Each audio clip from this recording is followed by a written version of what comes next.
Dubai के नाम से आप लोगों के दिमाग के अंदर क्या चीज आती है? शायद आप लोगों के दिमाग के अंदर बड़ी बड़ी बिल्डिंग्स, लग्जूरियस वहां की लाइफ, सुपर कार देखने को मिलती होगी। और इसी के चलते लगभग 50 to 70 लाख लोग एज अ टूरिस्ट दुबई के अंदर जाते हैं, जो कि एक नंबर काफी ज्यादा बड़ा है किसी भी कंट्री के लिए। और इसी के चलते इनका रेवेन्यू काफी ज्यादा होता है। और आप में से काफी लोग अगर ये सोच रहे हो कि ये ऑयल से भी पैसा कमाते, तो इन्होंने ये चीज बोली, हम खाली ऑयल के ऊपर 1% डिपेंडेंट है अपनी जीडीपी का। जबकि ये चीज पहले के टाइम में नहीं थी। ये पहले फिशिंग भी करते थे और वहां पे सूखे रेत के मैदान थे, जिसके चलते इन्होंने डेवलपमेंट करके आज की डेट के अंदर वहां पर 7 स्टार होटल, वर्ल्ड की टॉलेस्ट बिल्डिंग भी बना रखी है। और इसी के चलते उन्हें काफी ज्यादा लोग देखने के लिए वहां पे जाते हैं, उनका साइंस म्यूजियम भी। और इसी के चलते इनका पैसा काफी ज्यादा आता है, जो इनकी जीडीपी के अंदर कंट्रीब्यूट होता है। और इसके अलावा वो सी ट्रेड्स के थ्रू और अपने फाइनेंस के थ्रू भी पैसा अर्न करते हैं। और साथ के साथ वहां पर हम लोगों को काफी और चीजें देखने को मिलती है। लेकिन ये चीज पहले के टाइम पे ऐसी नहीं थी। लेकिन जो दुबई आज की डेट के अंदर ये चीज बोल रहा है उनके ऑयल के ऊपर डिपेंडेंसी खाली 1% है, तो ऐसा बिल्कुल भी नहीं है। 2008 के क्राइसिस तो हर किसी को पता ही होंगे, क्योंकि दुबई के अंदर काफी सारे बिजनेसेस सेटअप थे जिसके ओनर वहां से भाग चुके थे। उन्होंने दुबई से लोन भी ले रखा था और काफी सारे और भी ग्रांट्स ले रखे थे। उनकी महंगी महंगी गाड़ियां उनके घर के बाहर एयरपोर्ट पे लाइन में खड़ी छूट रखी थी और वो प्लेन में भाग गए थे दुबई को छोड़कर, जिसके चलते दुबई के ऊपर काफी सारा कर्जा आ गया था। और इसी टाइम अबू दुबई, जो कि ऑयल किंग के नाम से भी फेमस था,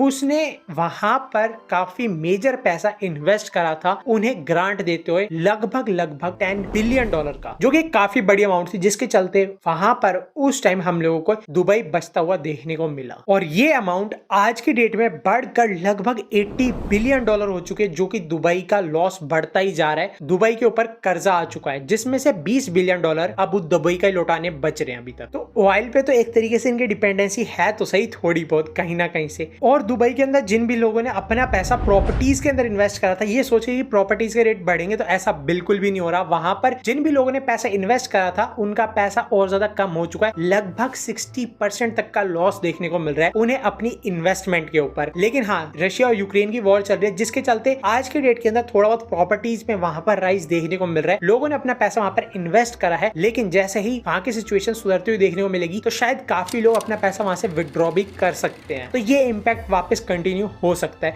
क्योंकि दुबई का मानना यह है कि वो वहां पर अपनी प्रॉपर्टीज पहले रेडी करके रख देते हैं, बाद में लोग अपने आप आएंगे और वहां पे शिफ्ट हो सकते हैं। और इसी के चलते वहां पर आज के डेट के अंदर एक्सेस सप्लाई हो रखी है प्रॉपर्टीज की। वहां पर आप लोगों को फ्लैट्स काफी ज्यादा देखने को मिलेंगे, जो कि खाली पड़े हैं काफी टाइम से, विलास हो गए, जिसके चलते ये सारी दिक्कतें बढ़ती हुई देखने को मिल रही हैं। लेकिन ऐसा बिल्कुल नहीं है। इसके बावजूद दुबई के अंदर लोग घूमना काफी ज्यादा पसंद करते हैं और इवन वहां पर जाकर रहते भी हैं। इसके कई सारे रीजन है, वो मैं आप लोगों के साथ शेयर करता हूँ। क्योंकि दुबई के अंदर आप लोगों को इनकम के ऊपर कोई भी टैक्स पे करने की जरूरत नहीं है। कहने का ये मतलब, जितना आप पैसा कमाओगे वो सारा आपका है। तो वहाँ की गवर्नमेंट किस तरीके से पैसा अर्न करती है वो मैं आप लोगों को बताता हूँ। वहाँ के नियम काफी ज्यादा सख्त हैं, जिसके चलते अगर आप कोई भी गाड़ी को एक सर्टेन स्पीड लिमिट के आगे लेके जाओगे, तो आपको उसके जुर्माना पे करना पड़ेगा। इसी के चलते वहां पर आप लोगों को लग्जूरियस कार तो काफी ज्यादा देखने को मिलती है, लेकिन वो एक अंडर स्पीड के अंदर ही चलती है। और ये चीज वहां पर काफी ज्यादा कॉमन है। दुबई के अंदर लग्जूरियस कार इतनी ज्यादा कॉमन है, जिसके चलते जो अल्ट्रा क्लास रिच लोग हैं, वो अपने आप को डिफरेंशिएट करने के लिए अपनी गाड़ियों पे महंगी महंगी नंबर प्लेट का यूज करते हैं, जो कि उनका वीआईपी नंबर हो जाता है। और उनकी कीमत कई बार जो वहां पर गाड़ी होती है उससे भी कई गुना ज्यादा होती है। तो आप इससे पता कर ही सकते हो। बिजनेसेस वहां पे सेटअप करने का लोगों का रीजन कई सारे हैं। जैसे कि वहां पर अगर आप कोई बिजनेस सेटअप करते हो, तो आपको पेपर वर्क काफी ज्यादा कम करने पड़ते हैं। इजी टू सेटअप है, वहां पे आप कोई बिजनेस को इजीली सेटअप कर सकते हो और अपने हिसाब से वहां पर रन भी कर सकते हो। लेकिन मनी लॉन्ड्रिंग के चलते